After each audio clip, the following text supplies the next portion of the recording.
네, 이분 최근 헤어스타일을 바꾸셨어요. 베컴이 대담한 헤어스타일이라고 생각하시면 됩니다. 네.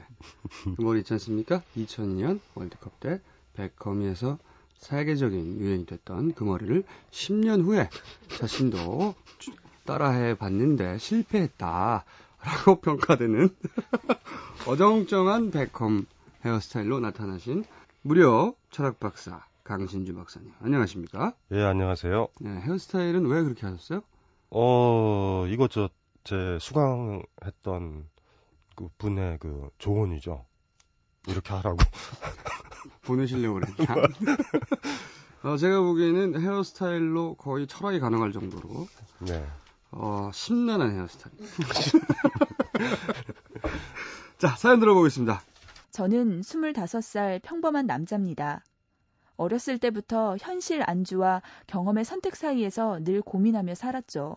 대학에 다니다 군대를 다녀온 후에는 원래 하고자 했던 꿈을 위해서 서울 근교로 와서 아르바이트를 하며 학원에 다녔습니다. 꽤 열심히 생활했는데 농사를 지으시는 아버지가 편찮으셔서 지금은 학원도 접고 집 안팎의 일을 돕고 있습니다. 그러면서 지금까지 지내온 시간들을 찬찬히 돌아보는데 그러던 중에 항상 머리로만 생각해오던 게 떠올랐습니다. 배낭여행. 대학 때와 군복무 때 로망같이 생각하며 머릿속으로 그리기만 했는데 요새 그 생각이 떠나질 않습니다. 그런데 지금 25, 앞으로 달려가기 위해 할 일도 많은데 이 상황에서 배낭여행이 도피는 아닌가 하는 생각도 듭니다. 하지만 한편으론 원하는 직업을 위해서 또 미래를 위해서 지금 20대에 경험해봐야 하는 게 아닌가 하는 생각도 있고요. 어떻게 해야 할까요? 추신, 만약 여행을 가게 된다면 두 분이 많은 걸 느낀 여행지 한 곳만 말씀해 주세요. 마지막 말투가 말이죠. 성우에 애교가 묻어나네요. 글쎄 말이에요. 왜 이러셨을까? 참. 지난주에 저희가 축구 중계 때문에 네, 강신주 박사님께서 축구에 밀리셨어요. 그죠? 축구요? 네, 축구가 있었습니다. 아직도 축구를 하는구나. 저는 축구 매니아이기 때문에 축구에 대해서 함부로 평가할 경우에 예. 벌떡 일어나서 축구를 좋아할 거예요. 자, 이 사연. 이 배낭여행은 말이죠. 저희가 할 말이 굉장히 많은데 우선 전체적인 사연 얘기부터 한번 해보죠. 어떻게 생각하십니까? 마지막 PS 그게 마음에 좀 걸리는데 우리 방송을 많이 들어가지고요. 웬만하면 이 사람들은 여행을 보내니까 우리가 여행 쪽으로 밀리라고 지금 생각을 해서. 그렇죠. 이미. 그러면 예. 오늘은 말이죠. 어차피 이분도 우리가 여행 가라고 방송을 이미 다 들으신 분이고 여행 가라고 할 줄 알고 있어요. 이미. 예. 패턴 나왔어요. 그렇기 때문에 차라리 그렇다면 여행론을 한번 얘기해보죠. 그쵸. 여행은 당연히 가는 것이고. 네. 여행은 당연히 가는 건데. 네, 여행론. 여행에 대해서 좀 얘기를 좀 해봐야 될 것 같아요. 예. 일단은 가장 이제 철학적으로 보다 보면은 이게 삶은 일단 기본적으로는 여행이거든요. 기본적으로 여행이고 본질은 여행인데 문제는 뭐냐면 사람들이 여행 다니기를 상당히 무서워한다라는 거죠. 그렇죠. 왜냐하면 이거는 낯선 거를 진짜 사람들은 무서워하니까. 그래서 이제 좀 안주를 하고 있고. 그래서 기본적으로는 그래요. 여행을 하지 않으면 새로운 걸 못 배우는 거니까. 책 하나 읽는 것도 사실은 여행이고. 그러니까 뭐든지 그렇거든요. 근데 가장 크게 이제 문제가 되는 건 이렇게 이 여행에 대한 욕구가 사람들한테 본능적으로 있거든요. 어디 정착해 있는 것보다 새로운 곳을 찾는 건. 근데 이거를 이제 집요하게 이제 그 자본 쪽에서 이용을 많이 하죠. 여행 상품 개발한다던가 기타 등등. 그래서 그렇게 다녀온 여행이 진짜 여행가가 이제 헷갈리는 게 우리 시대 사실 여행론의 핵심이죠. 그러니까 이렇게 어디 가면 이제 꾸러미 여행들 있잖아요. 패키지로 자기도 쌓여가지고 사람과 짐이 같이 쌓여가지고 내리세요. 그러면 구경하고 사진 찍으세요. 이런 것들. 사실 그 정도의 여행이라고 그런 건 사실 여행의 제스처만 취한 거고 집에서 인터넷을 조용히 보시면 TV만 가만히 보면 편하게 즐기실 수 있는. 그럴 경우 남는 건 두 가지가 있습니다. 하나는 사진과 두 번째 강제로 산 면세품. 라텍스 이런 거 집에 남겨집니다. 예. 네. 지금 사실 여행의 시대 같지만 휴가철이나 기타 등등 그러지만 제가 봤을 때 5%도 여행이라는 걸 못 느끼고 온다. 네. 이건 거의 확실한 것 같아요. 제가 봤었을 때. 그래서 이분도 배낭여행이라는 거 딱 생각을 하셨을 때 받은 느낌이, 이게 사실 진짜 여행, 저 같은 경우는 뭐 그런 식의 여행이 아니라 뭐 종주를 한다던가 산에서 일주일 있는다던가 하는 식의 진짜 한 100리터 정도 배낭 메고 움직이는, 진짜 그렇게 움직이니까 굉장히 힘들어요. 이거 하기가. 제가 보기에는 강신주 철학박사님이 하시는 건 말이죠. 여행이라기보다는 고행? 아니, 여행이요. 수도의 길? 뭐 이렇게 저는 보여지는데, 여행 예찬을 저도 한번 해보자면. 예. 네, 여행 예찬. 여행 의미에 대해서 말씀하셨는데. 사실, 건물 아래에서는 건물 전체가 안 보이듯이, 건물 밖으로 나가야 어떻게 생겨먹는지 알잖아요. 자기가 익숙한 모든 곳으로부터 떠나야 비로소 자기가 보이기 시작하죠. 그렇죠. 네. 예. 그래서 여행이 기본적으로 자기가 익숙하지 않은 공간에 가서 그 속에서야 비로소 내가 얼마나 좀 특이했는지, 혹은 보편적이었는지, 좀 이상했는지, 혹은 뭐 편견이 있었는지 드러나는 거거든요. 그 효과가 굉장히 크고, 그리고 두 번째로는 그 결과 저는 상식을 얻고 돌아온다고 생각을 하는데, 어떤 의미냐면, 이제 여행을, 이제 외국을 한 5개 나라, 10개 나라 갈 때까지는 다른 게 보입니다. 항상. 아, 이 나라는 이렇게 다르구나. 버스표도 막 신기하고 막 다 모아요. 다시는 보지 않을 거 막 모읍니다. 근데 그 나라의 숫자가 30개, 40개, 뭐 사람마다 다르지만 50개 넘어가기 시작하면 어느 순간부터는 같은 것만 보여요. 무슨 얘기냐면 버스는 타면 돈 내야 된다. 달랑 몇 가지 어느 나라에서나 통하기 마련인 인간 세계 보편적인 규칙. 예. 그 외에는 되게 자잘한 규칙들의 변화밖에 없거든요. 그런 것만 달랑 남게 되고, 아, 이것만 지키고 살면 되는구나, 사람이. 그런 보편 상식에 대한 어떤 감각을 가지게 되는 그런 이득이 있습니다. 근사한데요. 예, 근사한 것 괜찮았나요? 같아요. 아, 멋있었어요. 이게 제가 이렇게 글 같은 거 쓸 때 보면 이제 제 책을 읽어주세요 하고 권할 때 여행 비유를 사실은 많이 하는데, 가끔 인용하는 게 몽테뉴예요. 수상록에. 아, 요즘 예. 계속 나옵니다. 저희 PD가 있어 예. 보이려고 예. 철학자 또 유명한 사람 한 명씩 넣어달라고 했더니, 예. 네. 너무 재밌는데, 소크라테스를 비유를 들어가지고 몽테뉴가 이제 수상록 굉장히 잘 두껍거든요. 지금 뭐 전체를 번역하면 한 800-900페이지 아마 육박할 것 같은데, 그 중에 한 단상이 뭐였냐면 이거예요. 어떤 친구가 소크라테스한테 그랬나 봐요. 여행을 갔다가 아무것도 못 배워왔다. 이러니까 소크라테스가 비웃었대요. 그러니까 지 자신을 업고 갔다 왔나 보다고. 그러니까 자기를 끌고서 가는 거. 그러니까 이게 이제 그때 이제 몽테뉴가 딱 얘기한 건 그거죠. 배운다. 그러니까 뭐냐면 변해온다. 그러니까 이게 사실은 여행의 사실 묘미다. 그러니까 그런데 문제는 몰라요, 사전에. 그렇죠. 내가 지금보다 더 망가질지? 전혀 모르죠. 더 좋아질지. 네. 근데 어쨌든 변해요. 그러니까 사실은 이게 여행이 그러니까 아주 불확실하죠. 그러니까 그럼에도 불구하고 여행을 떠나는 거거든요. 근데 이제 잘못하면 자기 자아가 그나마 유지했던 자기 자아도 모조리 다 없어져가지고 다른 이상한 자아 형태로 돌아올 수도 있다.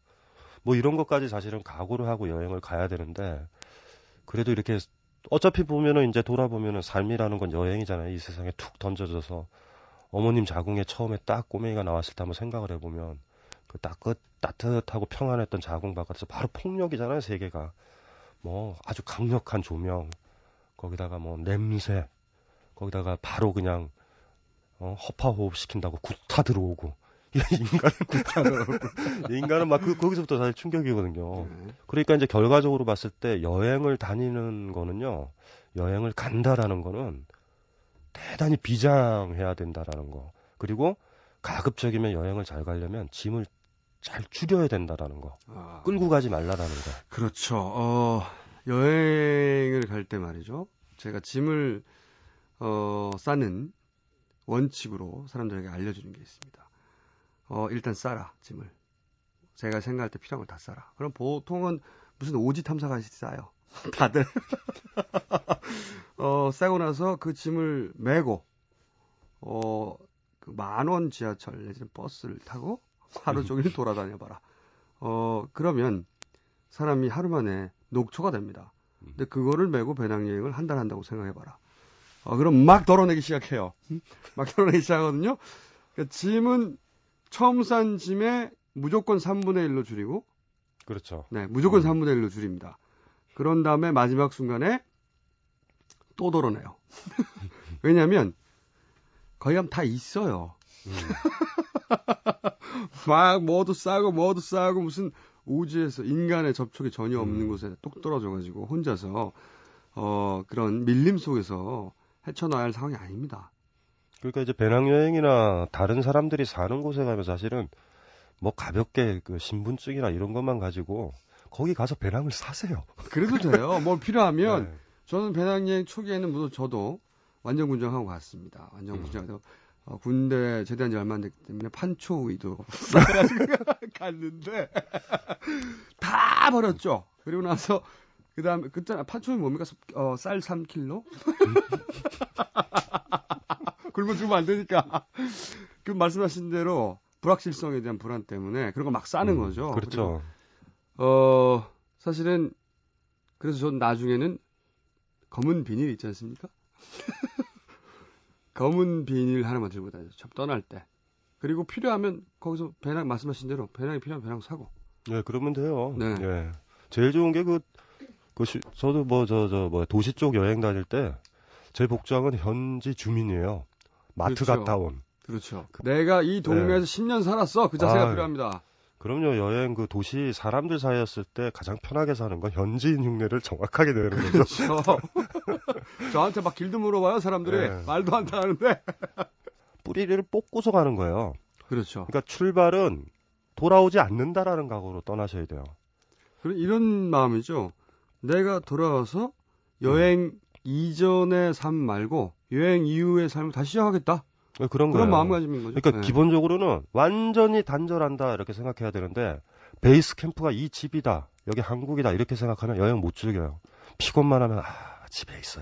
이게 아니라 빼도 박도 못한다. 이제 여기서 살아야 된다. 극단적인 경우이긴 합니다만 그런 전환점이 필요한 분들도 있죠. 있어요. 네, 있죠. 예. 네. 그래서 여기 우리 사연 보내신 분 같은 경우는 좀 안온하다라는 평안하다라는 느낌. 관광이다 이거는. 유람이다. 그렇죠. 그러니까 여행이라기보다 유람이죠. 그러니까 풍경으로 이렇게 한번 보시고 갔다 왔다 이렇게 하실 것 같은데 제가 봤었을 때 아르바이트도 하시고 해서 돈도 있으시면 모조리 다 챙기고 아버님한테는 또 그렇게 얘기하다 안 돌아올 수도 있다. 이러고 이 정도 가시면 제가 아까 마지막에 그런 얘기했잖아요. 지금 20대에 경험해 봐야 하는 것 반드시 해야 되는 거 아닐까. 이 정도가 아니라 그 이상의 것을 아마 얻으실 거예요. 제가 봤었을 때는. 최소, 그러니까 이렇게 시간이 많은 경우에, 시간이 없으면 모르겠는데, 시간이 많고, 그렇게 투자할 형편이 되는 시기라면, 저는 최소 2개월 이상을 원합니다. 최소. 그럼요. 왜냐면요, 보름 정도, 적응하는 사람들에 따라 다른데, 보름 정도는 아직, 마음이 완전히 여행자가 안 됩니다. 익숙하지 않고 두렵고. 보름에서 한 달 사이에 보통 사람들이 서서히 현지화되기 시작합니다. 그리고 한 달이 넘고 2달 사이가 되면 현지인보다 더 현지인이 되기 시작해요. 자기만 아는 노숙하는 곳 이런 게 막 생기기 시작하고요. 그리고 그 다음으로 넘어가면 별게 아니구나. 별게 아니죠. 사람 사는 것이 별게 아니구나. 내가 너무 이 좁은 곳에서 섬에서만 살았구나. 그런 깨달음이 오고 그게 이제 그게 무슨 위대한 깨달음이 아니어도 상관없거든요. 그럼요. 네, 자기가 갇혀 살았다는 것만 깨달아도 되거든요. 아까 지금 좋은 얘기 하셨는데 제가 보통 이제 여행 같은 거 이제 산 말고 어떤 인간들 사는 곳 그곳에서 이렇게 여행 다닐 때 보면 많이 저는 안 돌아다녀요. 한 곳에 그 동네 사람들이랑 친해질 정도까지. 그러니까 그쪽까지 있어요. 현지인이 될 때까지 저는 있는 걸 지향하거든요. 최소 그러니까 어느 곳에 그냥 머물러요. 많이 오래. 그래서 사실 스페인을 다 돌아다녀보고 이렇게 하잖아요. 절대 그러지 마시고 이건 관광이 아니라 삶에서 이렇게 또 변하잖아요. 그러니까 겉으로 이렇게 관찰하고 그 주변 사람들 관찰하고 오는 거는 TV면 좋게요. 요새 DVD도 좋고 그렇잖아요. 그게 아니라 그 안에 들어가야 되죠. 그러니까 창 바깥으로 이렇게 창 안에서 이렇게 갇혀가지고 바깥으로 태양 보고 이런 것이 아니라 창을 열고 나가서 태양에 쬐서 타는 거예요, 지금. 그러니까 요 간극을 정확하게 좀 아셔야 될 것 같고 다시 돌아오는 여행, 그러니까 출장 같은 게 왜 여행이 아니냐면 갈 때는 거기 가서 해야 될 거 생각하고 일정 반 정도 되면 돌아와서 해야 될 거 생각한단 말이에요. 그럼 다 날아가 버리거든요. 그러니까 진짜 여행을 가려고 그러면 며칠부터 며칠까지 여행이다가 아니라 돌아올 날에 기약이 없어야 돼요. 근데 지금 말씀하시는 의미의 여행은 일생에 한 번 정도는 해봐야 됩니다. 최소한. 해야 되죠. 지금 말씀하신 정도의 물론 뭐 관광도 필요하고 여행도 필요할 때로. 근데 지금 말씀하신 정도의 여행은 제 생각에는 평생 중에 최소한 한 달에 2달 정도는 해봐야 돼요. 그렇죠. 평생 중에 평생 동안 그 정도는 안 해보면 얼마나 억울합니까? 그 정도는 꼭 해봐야 된다. 그리고 또 여행의 기본을 할 때 왕복 끊으시는 거 아니에요. 절대 돌아오는 날을 기약하면 그건 여행이 안 돼요. 그 다음부터 끝나는 거야. 편도 언제 올지 모른다. 그리고 여행을 가신다면 사실 뭐 추천할 여행지는 엄청나게 많은데, 근데 이게 참 애매모호한 질문인 것이 자기가 뭘 원하는지를 알아야 저는 이런 걸 원합니다. 왜냐면 여행지라는 곳이 정말 많은 종류가 있거든요. 뭐 나는 경치만 좋으면 다 땡이야. 그럴 수도 있는 거고요. 나는 경치는 필요 없고 사람들하고 엉키고 싶어. 이럴 수도 있고요. 번잡 했으면 좋겠어. 아니면 자연이 있었으면 좋겠어. 많은데 어디가 좋아요? 이렇게 물어봐요. 자기가 뭘 원하는지부터 말을 해야 되는데 대부분 질문을 그렇게 바꿔야 된다. 내가 뭘 원하냐. 여기서부터 출발해야 된다. 여행지를 고를 때도. 그래도 뭐 대충 뭐 개인적으로 그래도 한 군데 정도 소개해 주시죠. 추천해 주시죠. 복합적인 의미. 문명이익이 없는 도시? 그 겐지지가 인도. 지금은 모르겠어요. 인도에 아직도 기억 남는 거는 그 밤에 보는 그 들깨떼들. 좋았어요. 느낌이 무슨 느낌이냐면 인도에 제가 딱 그 당시에 한 10몇 년 전에 도착해서 제가 받은 느낌은 성스러움과 세속스러움이 공존하는 것 같은 그 아주 묘한 느낌에 거기 가면 괜찮아요. 거기서 있다가 히말라야 쪽으로 한번 들어갔다가 나오면 저는 거기가 제가 지금까지 다녔었던 중에서 제일 좋았던 것 같아요. 그런 느낌이라면 똑같지는 않지만 갑자기 생각나는 게 시나이 반도가 있습니다. 이집트하고 이스라엘 사이에 시나이 반도 여기가 이제 사막과 바다를 동시에 볼 수 있는 곳인데요. 그걸 가로지르는 것이 수에즈 운하라고 있어요. 근데 제가 새벽에 그러니까 시나이 반도를 새벽버스를 타고 이스라엘 예루살렘을 가려고 이집트 카이로에서 버스를 타고 막 사막을 달렸어요. 새벽에 도착했는데 안개가 잔뜩 껴 있는데 내내 모래만 보고 달려왔거든요. 사막. 근데 그래서 안개가 껴 있어서 내가 수에즈 운하에 도착하는지 안 하는지도 몰랐어요. 그래서 그 뚝에 서 있는데 갑자기 뭐가 서늘한 겁니다. 느낌이. 그래서 고개를 딱 들었더니 이따만한 배가 사막 한가운데서 배를 만난 거죠. 굉장한 기분입니다. 그것도 분명히 사막 한가운데인데 이따만한 배가 내 앞에서 지나가는 거예요. 내 눈앞에서. 묘한 기분. 그런 거는 한번 겪고 나면 평생 잊혀지지 않는데 임팩트가 큽니다. 진짜. 자유를 느끼고 싶으면 내 암스테르담이다. 그렇죠. 네. 좋다. 그렇죠? 우리 여행 도시 특집 한번 해야 되겠는데 따로. 네, 암스테르담 좋아요. 암스테르담은 시간이 없습니다. 네. 오늘 여기까지 하고 말 나온 김에 저희가 여행지 특집 집 한번 마련해 보도록 하겠습니다. 실패한 백헌머리. 네. 일종의 재앙이라고 보는데 저는. 실패한 백헌머리를 한 무료 철학박사 강신주 박사님이었습니다. 감사합니다. 예, 고맙습니다.